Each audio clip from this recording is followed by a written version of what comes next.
दोस्तों ये जो फ़ोटो आप देख रहे हैं इसमें आपको दिखाई दे रहा होगा एक शख्स जिसने रानी लक्ष्मीबाई को धोखा दिया था। ये एक ऐसा आदमी था जिसने रानी लक्ष्मीबाई को धोखा देकर अंग्रेज़ों का साथ दिया था।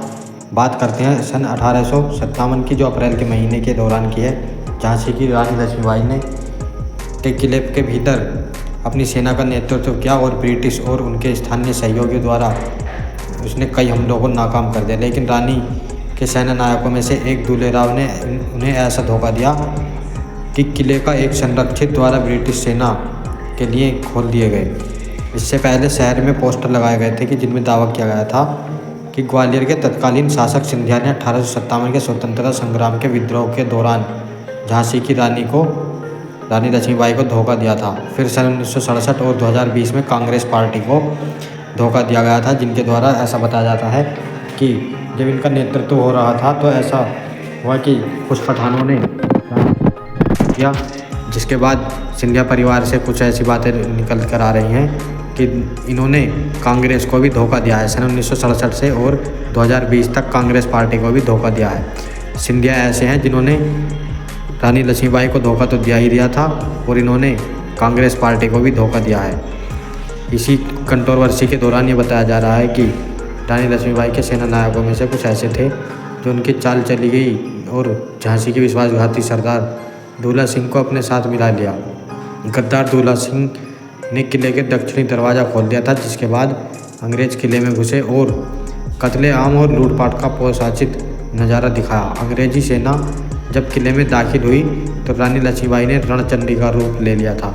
लेकिन दोस्तों आज की तस्वीर में हमको दिखाया जा रहा है कि सिंधिया किस तरह से रानी लक्ष्मीबाई के स्मारक पर जाकर उनको श्रद्धांजलि दे रहे हैं। लेकिन श्रद्धांजलि ये नहीं दे रहे हैं, इन्होंने धोखा दिया था। इन्होंने आज भी 2020 में कांग्रेस को धोखा दिया और सन 1967 में भी इन्होंने पाकिस्तान के साथ जाकर के धोखा दिया था। लेकिन इसी के साथ साथ सिंधिया परिवार ने रानी लक्ष्मीबाई को भी पहले धोखा दिया है। अंग्रेज़ों के साथ एक राजा भी था जो उस समय रानी लक्ष्मीबाई के नाम से डरता था और उसी देशद्रोही राजा के नीचता कारण रानी लक्ष्मीबाई की मौत हो गई थी। वह राजा ग्वालियर के महाराज जयाजीराव सिंधिया थे, जो सिंधिया परिवार से आते हैं। और आज तक सिंधिया परिवार को ये माना जाता है कि ये धोखेबाज हैं और धोखा ही देते हैं। इन्होंने कांग्रेस को भी धोखा दिया है। लेकिन ये बताया जाता है कि जिस तरह रानी लक्ष्मीबाई को मारा गया था घेर कर और उन्हीं की चली गई चालों पर झांसी की रानी के साथ विश्वासघात किया गया था, उसमें एक और राजा था जो दूल्हा राज नाम से जाना जाता है, उसने भी रानी लक्ष्मीबाई को धोखा दिया था। लेकिन दोस्तों बताते चले, जिस तरह से हिंदू मुसलमान की कंट्रोवर्सी हो रही है, रानी लक्ष्मीबाई से ये धर्मनिरपेक्षता सीखने को मिलती है। इन्हों के साथ देने वाले पठान लोग थे और कुछ पठान लोगों को ये अपना बड़ा भाई मानती थी और उनको राखी भी बांधती थी। ऐसा बताया जाता है कि वीरांगना लक्ष्मीबाई ने जब ग्वालियर में बिरंतारवी हुकूमत से अंतिम और निर्णायक युद्ध लड़ा था तो उनके साथ पठान सैनिकों का एक विशेष दस्ता भी था, जो ये दर्शाता है कि धर्मनिरपेक्षता कहीं भी नहीं होनी चाहिए, धार्मिक उन्माद कहीं नहीं फैलना चाहिए। इस तरह झांसी की रानी लक्ष्मीबाई के साथ भी देखो किस तरह से इन्होंने साथ दिया था, जो उनके साये के साथ अंतिम समय तक लगे रहे और लड़ाई के दौरान धर्मनिरपेक्ष को देखते हुए इन्होंने सब कुछ भेदभाव को तहस नहस कर दिया था और अंग्रेज़ों से लड़ाई लड़ी।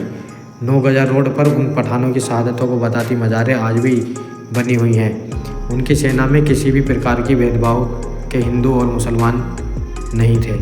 ये बताया जाता है कि भेदभाव बिल्कुल नहीं था और हिंदू मुसलमान उनकी सेना में शामिल थे और उनका साथ दिया करते थे।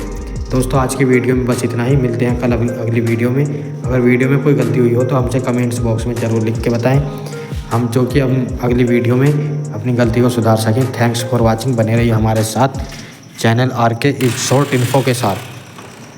Thanks for watching.